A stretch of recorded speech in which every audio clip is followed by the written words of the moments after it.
This is the Lone Crater YouTube. We hope this video helps. In this video, I will explain how to fix error code MD-DL-0. This error often appears during game downloads or updates. First, try restarting your Epic Games launcher. Sometimes a simple restart resolves temporary glitches. Next, confirm your internet connection is stable and sufficiently fast, perhaps by restarting your router.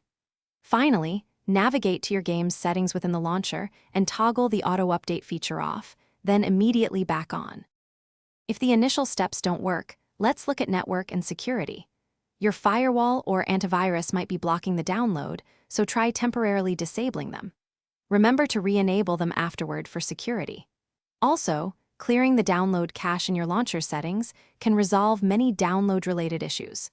For a deeper network refresh, open command prompt as an administrator and type ipconfig/flushtons to clear your DNS cache. Corrupted game files are a frequent cause of the MD-DL-0 error.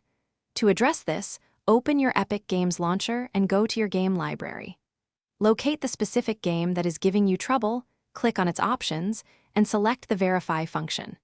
This process will scan for and repair any missing or damaged game files, which often takes several minutes to complete, depending on the game's size. If the error persists after trying these steps, you might consider reinstalling the Epic Games launcher entirely. Be aware this could uninstall your games, requiring re-downloading. Always check the official Epic Games server status page to ensure there are no widespread issues on their end. If all else fails, gather your error details and contact Epic Games customer support. They can provide personalized assistance for your specific situation. Thanks for watching. Consider subscribing if we helped you.